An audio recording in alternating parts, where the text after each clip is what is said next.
আসসালামু আলাইকুম রহমতুল্লাহি ওয়া বারাকাতুহু। আমার সুপ্রিয় শিক্ষার্থীরা, তোমরা সবাই কেমন আছো? আশা করি মহান আল্লাহ পাক রব্বুল আলামিনের রহমতে তোমরা যে যেখানে আছো সুস্থ আছো, ভালো আছো এবং নিরাপদে আছো। এই শুভ কামনা ব্যক্ত করে আজকে আমি আমার ডিজিটাল বা অনলাইন ক্লাস শুরু করতে যাচ্ছি। প্রিয় শিক্ষার্থীরা, আজকে আমি তোমাদের সাথে আলোচনা করব তথ্য ও যোগাযোগ প্রযুক্তি নবম-দশম শ্রেণী। আজকের বিষয় ই লার্নিং ও বাংলাদেশ। সুপ্রিয় শিক্ষার্থীরা, আশা করি আমার ক্লাসটা তোমরা এনজয় করবে এবং ই লার্নিং এবং বাংলাদেশ সম্পর্কে তোমাদের স্পষ্ট ধারণা তৈরি হবে। আসো আজকে আর কথা না বাড়িয়ে আমাদের ক্লাস শুরু করা যাক।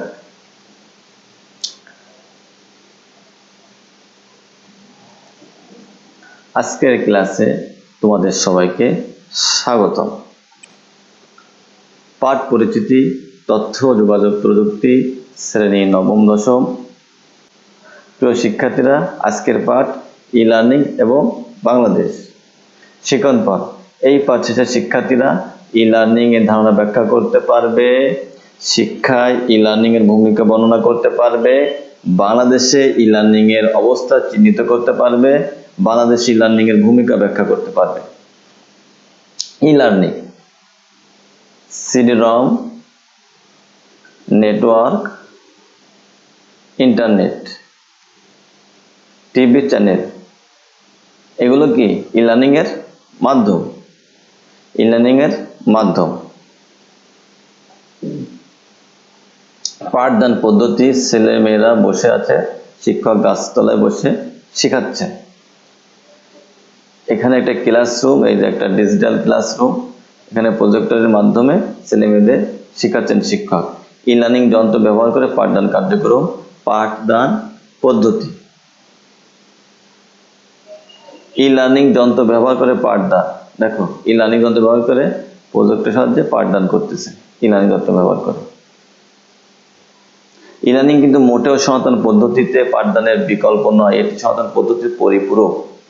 অর্থাৎ এখানে সনাতন যে পদ্ধতিতে শেখানো হতো এর পরিপূরক, এর বিকল্প কোনো পদ্ধতি নয়। যেমন এখানেও কিন্তু বোর্ডের মতো বোঝানো হয় প্রজেক্টরের সাহায্যে, জাস্ট ওর বিকল্প। জোড়ায় কাজ। ই লার্নিং এর মাধ্যমে শিক্ষা গ্রহণ করতে হলে কি কি মাধ্যম ব্যবহার করবে? ই লার্নিং এর ভূমিকা, পিপিটেক্স, মাইক্রোসফট পাওয়ার পয়েন্ট। এই যে ক্লাসে পড়াচ্ছেন, ম্যাডাম ক্লাসে পড়াচ্ছেন প্রজেক্টর ব্যবহার করে। এটা একটা ল্যাপটপ বা কম্পিউটার আছে, এটা কি স্ক্রিন দেখতে পাচ্ছি, প্রজেক্টর ব্যবহার করে পড়াচ্ছেন। ইউটিউবের মাধ্যমে ই লার্নিং এর মাধ্যম। একজন শিক্ষক চাইলে নিজেই তার পাঠদানে সহায়তা করার জন্য প্রয়োজনীয় বিষয়ের কন্টেন্ট তৈরি করতে পারেন এবং সেটি বারবার ব্যবহার করতে পারেন। হ্যাঁ, একজন শিক্ষক এই মাইক্রোসফট পাওয়ার পয়েন্টের সাহায্যে কন্টেন্ট তৈরি করতে পারেন এবং সেটা বারবার ব্যবহার করতে পারেন এবং সেটা ইউটিউবের মাধ্যমেও পাঠদান দিতে পারেন।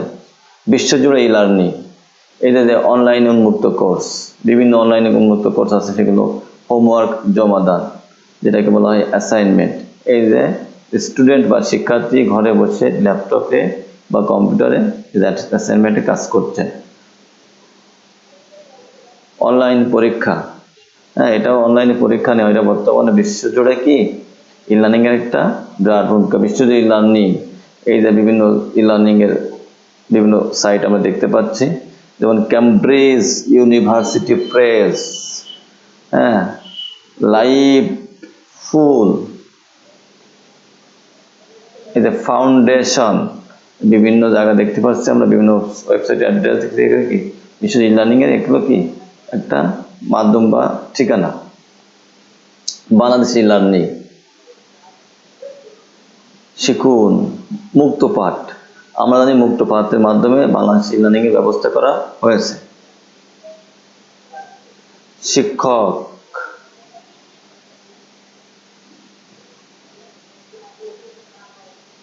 বাংলাদেশে বিশ্বমানের ওয়েব পোর্টাল তৈরি হয়েছে।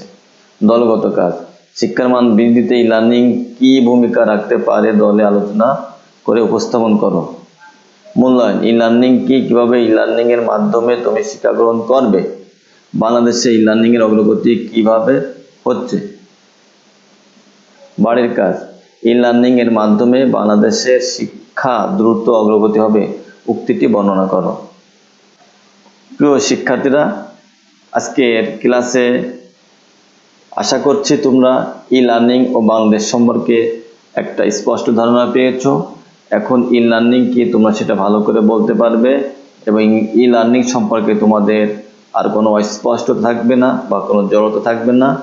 তোমরা এই ভিডিওর মাধ্যমে যেটা শিখতে পেরেছো এবং তোমাদের পাঠ্য বই তথ্য যোগাযোগ প্রযুক্তি নবম-দশম শ্রেণীর পাঠ্য বই ই লার্নিং টপিক্সটা তোমরা পড়বে এবং ভিডিওটা দেখবে। আশা করি তোমাদের ই লার্নিং ও বাংলাদেশ সম্পর্কে স্পষ্ট ধারণা তৈরি হবে এবং এই সম্পর্কে তোমাদের আর কোনো অস্পষ্ট থাকবে না।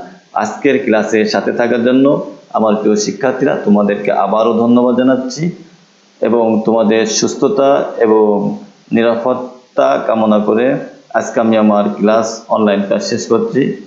সবাই ভালো থাকো, সুস্থ থাকো, নিরাপদে থাকো। আল্লাহ হাফেজ। আসসালামু আলাইকুম ওয়া রাহমাতুল্লাহি ওয়া বারাকাতুহু।